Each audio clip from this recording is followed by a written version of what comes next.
오늘 화해의 복음이라는 말씀 함께 나누려고 합니다. 저는 더러 다른 교회의 헌신 예배에 부름을 받는 기회가 있습니다. 교사 헌신 예배를 제일 많이 갔던 것 같고요. 또 성가대 헌신 예배도 간 적이 있고요. 또 여전도회, 남전도회 헌신 예배, 또 학생회, 최근에는 비전위원회라는 그런 헌신 예배도 드려봤습니다. 참 생소한 위원회여서 비전위원회가 뭐 하는 곳입니까를 알아내는데 시간이 좀 걸렸습니다.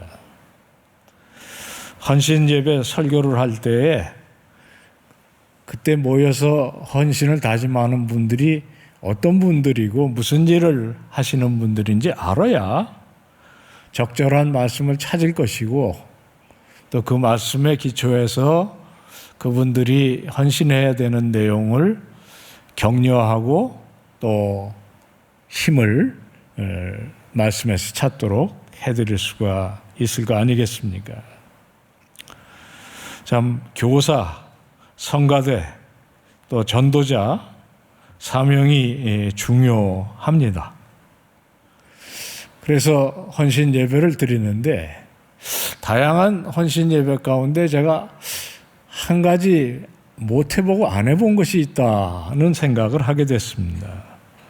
바로 본문에 나오는 화목하게 하는 직분에 대한 헌신 예배였던 것 같습니다. 그런 명칭의 헌신 예배는 없었더라고요. 또 그런 위원회도 들어본 적이 없었습니다. 그런데 오늘 본문에는 아주 명료하게 헌신이 화목하게 하는 직분이라는 말씀이 있고 그 다음 절에는 화목하게 하는 말씀을 우리에게 부탁하셨다. 그렇게 말씀이 되어 있습니다. 그리고 그것을 묶어서 그 다음 절 20절에는 우리가 바로 그런 화목하게 하는 직분을 가진 그리고 그런 말씀을 위탁받은 그리스도의 사신, 그리스도의 홍보 대사라는 말씀으로 이어집니다. 본문이 고린도 전서 후서의 핵심이라고 주장하는 학자들이 꽤 있습니다. 또 이것이 고린도 교회뿐만이 아니라 우리 모든 성도들의 본분이라고 보기에도 충분한 근거가 있습니다. 그래서 오늘 아침에는 바로 이 고린도서의 핵심이자 우리 모든 성도들의 본분인 화목하게 하는 직분, 화목하게 하는 말씀, 그것을 우리들에게 주시는 복음을 함께 나눠보고자 합니다.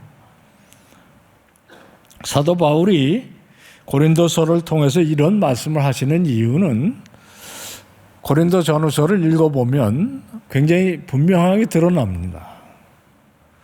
화목함이 고린도 교회에 가장 절실하게 필요한 내용이기 때문입니다. 고린도 교회는 갈등과 긴장이 많았습니다. 고린도라는 도시가 아마 그랬을 수 있습니다. 고린도는 로마 제국에서 로마에 버금가는 그런 도시였습니다. 풍부한 그런 그 재정이 있는 항구 도시였고요. 또 많은 다양한 인종과 그리고 문화가 아우러지는 국제 도시였습니다. 또 많은 인종들이 모이다 보니까 여러 가지 종교도 있고 또 다양한 사상이 충돌하는 그런 글자 그대로 다원적인 도시였습니다. 번영과 많은 이방 종교들이 번영하다가 보니까 방탕하고 사치함도 극에 이르렀다는 여러 가지 기록도 있습니다. 고린도스럽다라는 말이 있습니다. 이게 방탕하다라는 말이라고 알려져 있습니다. 생소하지 않은 신모양이네요. 다양한 인종과 언어와 관습과 종교가 뒤섞이면 권위나 질서나 이런 것들에 대한 존중이 약하기 쉽습니다. 또 이렇게 부유하다가 보니까 교만하고 그리고 시 전체가 매우 자유분방한 민주주의를 누리고 있었다는 기록도 있습니다. 빈부의 격차가 심하고 또 그 사이에서 여러 가지 인종적, 사상적, 종교적 갈등과 분쟁이 두드러진 사회였다는 것입니다. 그 속에 교회가 있었습니다. 교회는 세상하고 달라야 하는데 그렇지를 못했던 것 같습니다. 고린도전서 후서를 읽어보면 교회 안에 여러 가지 갈등이 꼭 사회에서 보는 모든 것들의 거울에 비친 이미지 같은 느낌을 갖게 됩니다. 가난하고 어려운 사람들이 있었는가 하면 넉넉한 사람들이 있어서 따로 모여서 성찬을 자기들끼리 하는 일까지 벌어졌다고 합니다. 사도 바울이 통탄을 했던 거죠. 집에서 따로 먹어라. 교회에 와서 그렇게 정말 어려움을 끼치지 않으면 좋겠다. 어떤 사람은 믿음이 강해서 우상의 제물쯤은 내가 먹어도 괜찮다고 과시하는 사람이 있는가 하면 한편에서는 소심해서 그것이 정말 걸림이 되고 육체에 질병이 되기도 하는 일도 있었다고 합니다. 6장에는 성도들끼리 다툼이 벌어져서 그것을 세상 법정으로 끌고 가는 일에 대한 한탄을 사도 바울이 하고 있습니다. 11장부터 14장에는 성찬의 문제, 직분의 문제, 여성, 남성의 문제, 그리고 방언을 비롯해서 여러 가지 충만한 은사들이 서로가 제일이라고 싸우는 문제, 사도 바울이 머리가 터질 지경이었던 것 같아요. 그런 와중에 그 유명한 사랑의 노래가 있습니다. 내가 천사의 방언을 할지라도 사랑이 없으면 울리는 꽹과리와 같고, 그리고 사랑은 오래 참고 교만하지 않으며 투기하지 않으며 그리고 모든 것을 참으며 결국 믿음, 소망, 사랑 다 있어야 하는데 그 중에 제일은 사랑이라고. 오죽하면 믿음보다 소망보다 사랑이 더 중요하다라고 했겠습니까? 고린도 교회의 분위기를 충분히 이해할 수 있게 하는 말씀입니다. 교리적인 갈등도 만만치 않았던 것 같습니다. 고린도전서 15장에는 그 유명한 부활이 없다면 우리 믿는 것 말짱 다 헌일이 아니겠느냐 하는 그런 애절한 교리 설명까지 하게 됩니다. 어떤 분은 고린도서가 교회 문제의 백화점이다 그랬습니다. 저도 최근에 교회들을 돕는 이제 연구하고 뭐 이렇게 하는데 고린도 전후서를 좀 다시 심각하게 공부를 해야 되겠다 생각을 지금 하고 노력하는 중입니다. 그 중에 가장 중요했고 가장 두드러진 문제는 역시 분쟁이었던 것 같습니다. 1장, 2장, 우선 유대인과 이방인들 사이의 긴장입니다. 초대교회는 일단 베드로를 중심해서 야고보로 모든 예수님의 제자들이 사도 바울도 유대인이었고요. 그들에게서 복음이 이제 유대의 국경을 넘어서 헬라 사회로 번지면서 온갖 이방인들이 예수를 믿게 되었는데 그들 사이의 갈등은 사도행전에도 잘 알려져 있는 내용입니다. 초대교회는 그 어려움을 극복했어야 합니다.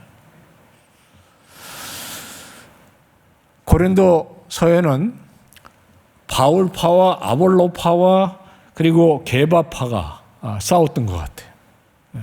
그래서 주도권 쟁탈전이 만만치 않았던 것 같습니다. 그것에 식상한 사람이 나는 그리스도파다. 그래서 네 파가 아마 그보다 더 있었을 수 있습니다. 재미있는 것은 고린도 교회가 삼일교회 같은 대형 교회가 아니었다는 사실입니다.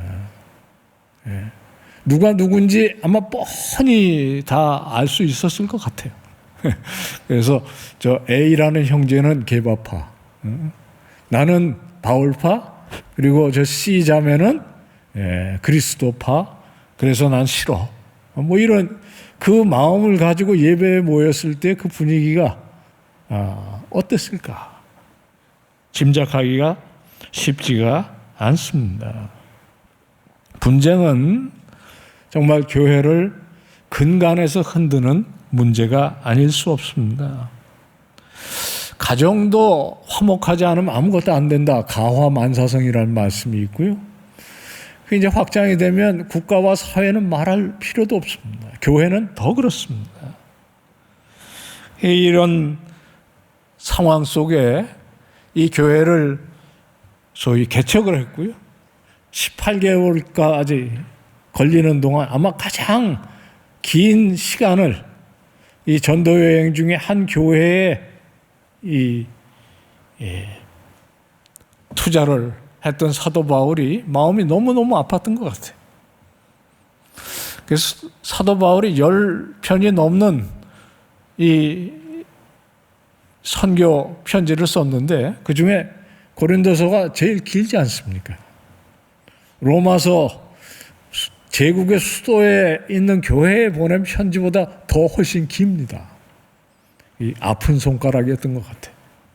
그러니까 가장 기도도 많이 했을 것이고 가장 많이 걱정도 했을 것이고 그래서 더 이상 여기에 내가 있는 것이 교회에 유익이 되지 않는다고 생각해서 떠나와 있으면서도 늘 거기에 관심을 기울일 수밖에 없었던 거고요.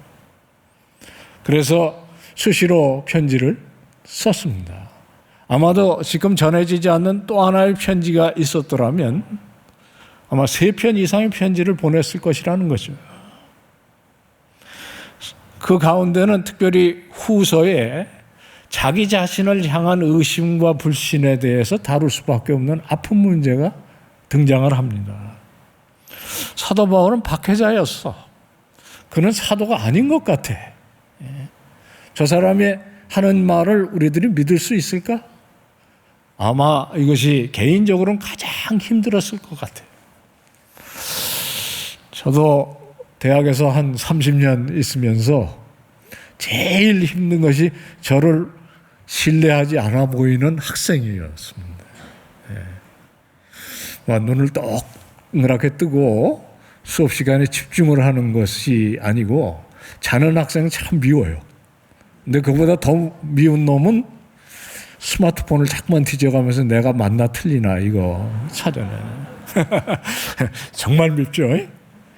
사도 바울이 그런 일을 지금 당하고 있는 거거든요.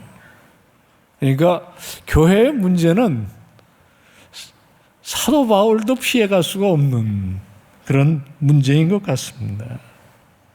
이런 갈등을 몸소 겪어가면서 마음이 아팠던 사도 바울이 오늘 우리가 함께 읽은 말씀 속에서 화목하게 하는 직분, 화목하게 하는 말씀, 그리고 우리가 그 화목의 홍보 대사라 하는 말씀을 그 고린도 교인에게 하고 있는 것이거든요. 어떻게 그런 생각을 할 수가 있었을까? 지금 눈앞에 문제가 거의 절망적이지 않은 거예요. 이 고린도서를 연구한 사람이 10개의 문제를 꼽았는데 그 10개가 아니라 한 가지 문제만 있어도 오늘날도 교회가 성하지 못할 그런 수많은 교리적이고 그 안에 인간적이고 그리고 심지어는 근친상간의 문제까지 있는 그런 교회를 향해서 우리가 그리고 여러분 고린도 교회 여러분 성도들이 바로 이 화목해 하는 메시지인 복음을 맡은 사람들입니다. 주님께서 이 화목하게 하는 말씀을 우리들에게 위탁하셨습니다. 그리고 그것을 우리들이 이제는 그리스도의 사신으로, 홍보대사로 들고 나가서 고린도에 전해야 되고 또 그 말씀을 보여줘야 합니다 라고 얘기를 하고 있다는 것이죠. 이것은 지금 사도 바울 자신과 고린도 교회 교인들과의 화해를 얘기하고 있는 것이 아닙니다. 또 고린도 교회가 화목해서 그냥 교회가 알콩달콩 재미있게 잘 되어가는 그것을 염두에 두고 하는 것이 아니에요. 지금 하나님께서 하신 일을 이야기하고 하나님께서 자기와 이 죄인 되었던 세상을 화목하게 그리스도 안에서 만드시고 그것을 우리들에게 위탁하셔서 그 화목하게 하는 복음 메시지를 우리들이 맡았고 우리들이 그것을 가지고 세상을 화목하게 해야 한다는 이야기를 하고 있는 것이거든요. 과연 이게 가능한 일일까를 생각하게 합니다. 사도 바울은 무슨 생각에서 이런 말씀을 느닷없이 이 어려운 교회에 쓴 편지에 적고 있는 것일까요? 오늘 본문에 이 17절에 아주 유명한 구절이 있습니다. 아마 우리 성도님들이 대부분 다 아시는 말씀이에요. 그런즉 누구든지 그리스도 안에 있으면 새로운 피조물이라 이전 것은 지나갔으니 보라 새 것이 되었도다.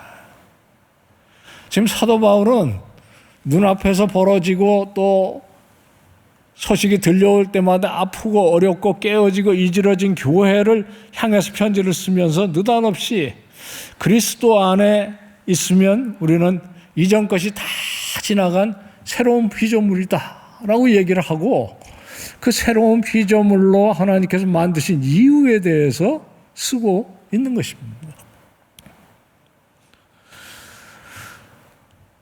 하나님께서 우리를 죄인으로 부르셨지만 우리를 의인으로 새롭게 만드셨습니다. 그리고 그렇게 의인으로 만드시고 새롭게 만드신 그 사람에게 상표를 새로 붙이셨는데 화목하게 하는 직분을 우리들에게 붙이셨다는 거예요. 소위 피스 메이커입니다. 그리고 그 화목하게 하는 일을 섬기도록 하는 일을 우리들에게 부탁하셨다는 것입니다. 화목이라는 말, 우리들이 더 친숙한 현대적 표현은 화해인데요. 이 화해는 고린도전서 13장에 나오는 사랑이라는 말처럼 그렇게 따뜻한 분위기를 느끼게 하는 말이 아닙니다. 이 화해만 해도 좀 그런 느낌을 갖게 하는데 정작 헬라어 원어는 굉장히 강한 뜻을 가지고 있습니다. 카타라소라는 말인데요. 이거는 그 뒤에 있는 그 알라소라는 말에다가 강조적으로 하기 위해서 그 앞에 확실하게라는 접두사인 카타를 붙인 말입니다. 그 뒤에 알라소는 뭐냐면 변하게 한다 그런 뜻입니다. 그러니까 이 화목이라는 말, 화해라는 말의 원래 의도가 뭐냐면 뭘 예전과 다른 새로운 것으로 확 변하게 하는데 다시 되돌아갈 수 없는 소위 불가역적으로 옛날로 도저히 돌아갈 수 없는 완전히 새로운 것으로 변화시킨다. 무엇을 말하는 것입니까? 하나님과 우리 사이의 관계에 대한 변화를 얘기하고요. 그 변화 속에서 그리스도 안에 있는 모든 사람들인 우리 성도들이 고린도 교회 성도들이 이전과는 완전히 다른 새로운 사람으로 변화되었다라고 얘기를 하고 있는 것입니다. 이 화해와 변화의 관계가 무슨 관계가 있습니까? 해 아래 새 것이 없다. 이게 구약으로부터 내려오는 유명한 말씀인데요. 그리스도 안에는 새 것이 가능하다는 것이고 그리스도 안에 있을 때 나나 바울뿐만이 아니라 모두가 다 새로울 수 있다는 것입니다. 복음에는 모든 것을 완전히 바꿔놓는 새로운 힘이 있고 그 새로운 힘의 이름을 오늘 본문에서는 화목이라 화해라. 첫째, 창조주 하나님 우리의 심판주가 되실 그 하나님과 우리가 죄인이지만 그분과 화목하고 화해되어서 더 이상 심판을 두려워하지 않을 뿐만 아니라 우리가 그의 아들과 딸이 되어서 그것을 넘어 영생의 소망을 가질 뿐만 아니라 이제 새롭게 변화된 사람으로 하나님의 이 화해, 하나님의 사랑을 세상에 전해서 세상을 화목하게 하는, 사랑과 사랑뿐만이 아니라 깨어지고 이지러진 이 세상의 만물들과와 화해, 이 모든 것들을 가능하게 하는 그 화해의 직분을 우리들에게 주셨다는 것입니다. 하나님께서 그 일을 예수 그리스도 안에서 행하시고, 그리고 그 은혜를 체험하게 한 우리들로 하여금 이 직분을 갖게 하셨다는 것입니다. 설교를 이렇게 하면 아마 끝이 안 날 것 같습니다. 그래서 이제 간단하게 줄여야 할 것 같아요. 사도 바울은 이것을 개인이 자기 자신이 체험한 바 있습니다. 자기는 글자 그대로 예수 믿는 사람을 붙잡아서 처형하고자 했던 사람이에요. 다메섹 도상에서 예수 그리스도를 만남으로 변화되어서 하나님과 화해를 체험했던 사람입니다. 그리고 그 이야기를 오늘 이 본문 속에서 쓰고 있을 때 결국 사도 바울이 여기서 하고 있는 내용은 고린도 교회와 화해하기 위한 것만이 아닌 것이 분명합니다. 그것이 사도 바울에게는 현실적이고 실존적이고 중요한 문제였지만 하나님의 전체 구속사역이 무엇인지를 그 속에서 보면서 결국 하나님께서 이 고린도 교회에 향해서 바라시는 것이 무엇인지를 깨달아 그들에게 전하고 있는 것입니다. 그 본문이 결국 오늘 우리가 같이 읽지 않고 일부러 남겨두었던 고린도 후서 5장 20절에 이렇게 요약이 되어 있습니다. 본문 한번 띄워주시면 좋겠습니다. 그리고 우리가 한번 같이 읽겠습니다. 그러므로 우리가 그리스도를 대신하여 사신이 되어 하나님이 우리를 통하여 너희를 권면하시는 것 같이 그리스도를 대신하여 간청하노니 너희는 하느냐 화목하라. 맨 끝에 먼저 너희는 그리스도와 이 복음의 은총을 통해서 하나님과 화목해라. 왜? 그것이 되어야 그 다음에 일이 가능하니까요. 그것이 먼저 이루어진 사람이 우리는 그리스도의 그 사랑을 가지고 화목하게 하는 직분을 받을 수 있고요. 또 화목하게 하는 이 말씀을 가지고 세상에 나아갈 수가 있기 때문입니다. 제가 오늘 설교를 준비하면서 어제 교회 주보를 들여다보고 우리 특별 새벽 기도의 이 제목이 세상을 향해서 손을 내밀라라는, 정말 저 마음에도 와 닿았어요. 우리가 정말 이제 뭐 제주 선교, 동해 선교를 비롯해서 영동 선교를 비롯해서 이제 나아갈 텐데요. 결국엔 우리가 바로 이 그리스도께서 우리들에게 부탁하신 이 화목의 복음을 들고 하나님과 죄인 되었던 우리 자신의 화해, 이 세상에 깨어지고 이지러진 모든 것들을 하나님께서 그리스도 안에서 고치시고 회복시키신 그 구원의 화목의 복음을 들고 세상에 손을 뻗쳐야 하는데, 이것을 저는 화해의 복음이라 그렇게 바꿔 본 것입니다. 사실 같은 말이에요.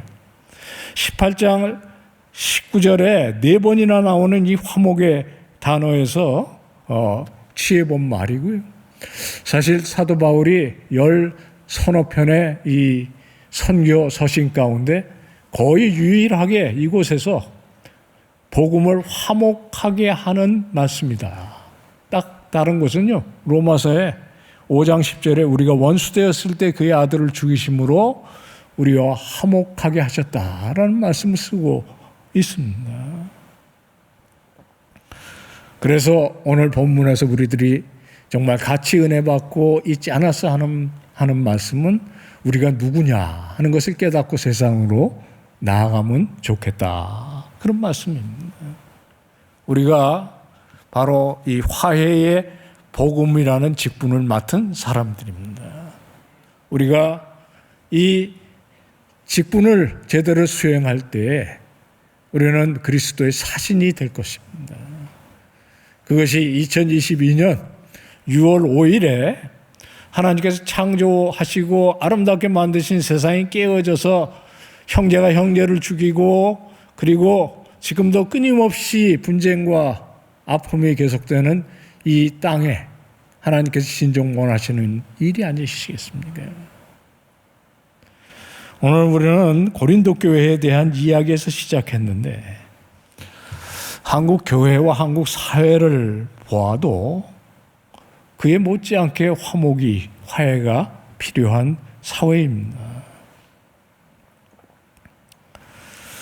제가 한 5, 6개월 전에 읽은 책에 이런 글귀가 있었습니다. 신문 기자가 쓴 글인데요. 오늘날 대한민국에 사람이 많이 모이는 공적 광장에 가보면 한쪽에서는 아직도 6.25 사변에 참전 중이고 군복을 입고요. 그 반대쪽에서는 민주화 운동을 지금 80년대에 하던 걸 하고 있다. 그래서 이게 끊임없이 한국 사회의 갈등과 긴장의 어떤 표상이 되고 있다. 그분이 그 다음에 그렇게 썼어요. 전쟁은 이미 70년 전에 끝났고 독재자는 40년 또는 뭐 20, 30년 전에 없어졌다. 좀 누가 좀 얘기 좀 해주면 좋겠다. 그리고 우리가 다 어떤 면에 사랑이 필요하고 우리가 아픔을 극복해야 미래가 있는 민족이라는 것을 누군가 얘기해 줘야 되지 않겠느냐. 그렇게 썼어요.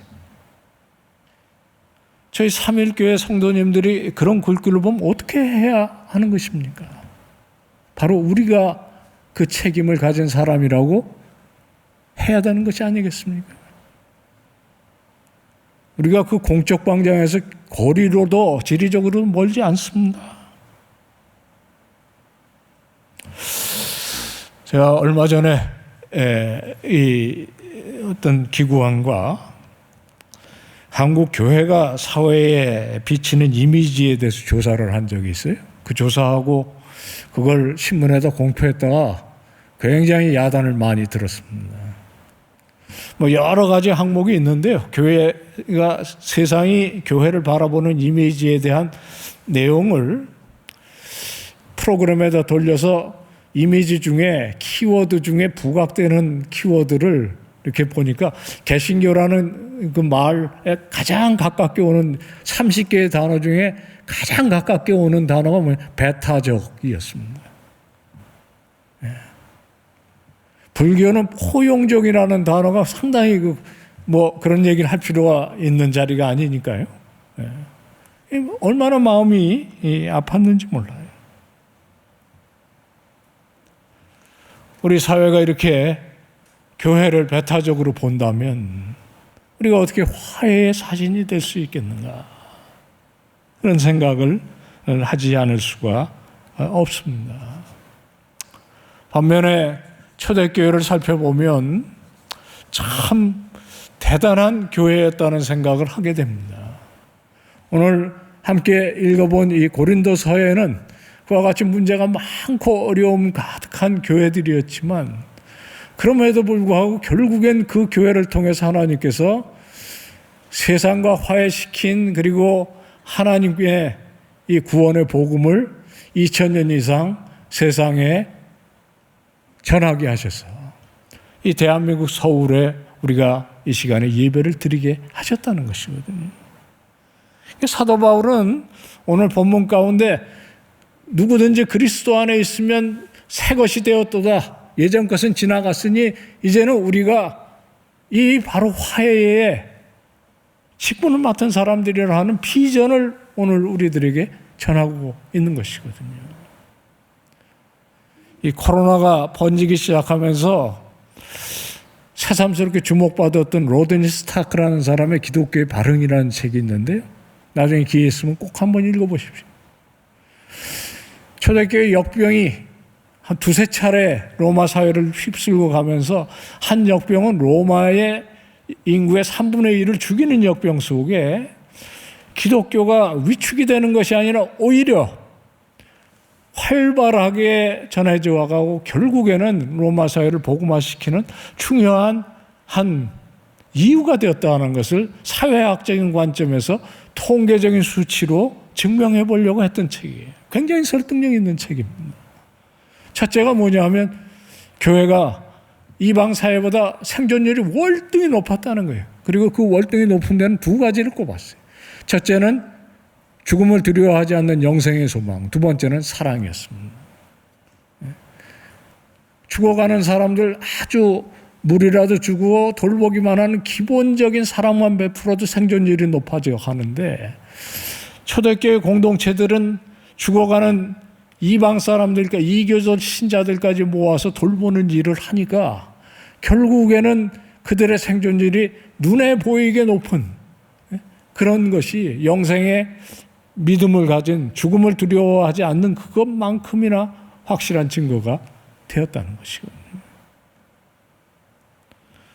저는 2022년 6월을 지나가면서 우리 삼일교회가 정말 이제 용산구가 대한민국의 정치와 모든 것의 중심지가 되어 갈 텐데 정말 우리가 있는 이곳에서 그리스도가 우리들에게 주셨고 우리들에게 부탁하신 화목하게 하는 직분, 화목하게 하는 말씀을 붙드는 그런 교회가 되기를 진심으로 축원드립니다. 그리고 우리가 그 복음을 붙잡고 이제 세상을 향해서 손을 뻗칠 수 있는 진정한 교회가 될 수 있기를 간절히 소망합니다. 다 일어나셔서 이 말씀 생각하면서 우리 찬양으로 예배 마치도록 하겠습니다.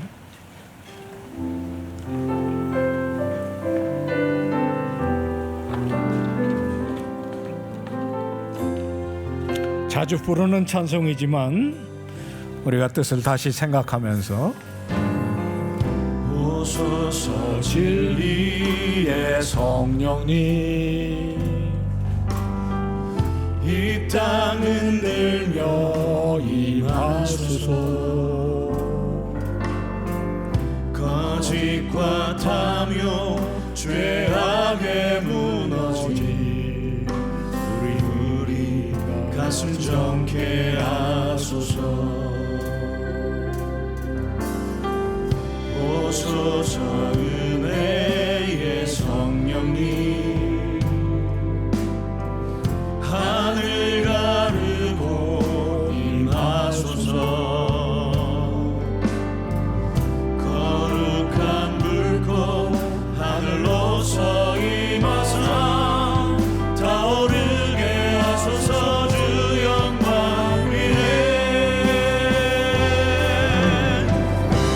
그의 불길 타오르게 하소서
사랑하는 3일의 자매님들, 형제님들, 이 시대가 우리를 간절히 고대하면서 화해의 화목의 직분을 가진 사랑 넘치는 사람들을 기대하고 기다리고 있지 않습니까? 우리가 주님의 사랑을 알고 우리가 원수 되었을 때 우리의 영원한 생명을 위해서 우리를 사랑하셔서 아들을 십자가에 내어주신 그 귀한 화해의 은총을 먼저 경험한 사람들이 아닙니까?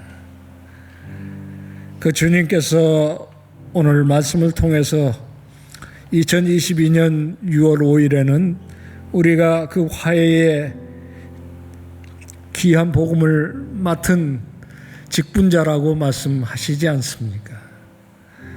이제 짧은 시간 정말 우리에게 그 직분을 다시 한번 새롭게 해 주시옵소서. 또 우리가 그 직분에 걸맞는 그리스도의 사신이요 대사되게 해 주시옵소서. 한 30초 먼저 기도하고 축복의 말씀으로 예배를 마치겠습니다. 함께 기도하겠습니다. 하나님 아버지, 저희들에게 이 귀한 은총의 말씀으로 도전해 주셨사오니 하나님 아버지, 우리들로 하여금 화해의 직분자가 되게 해 주시옵소서.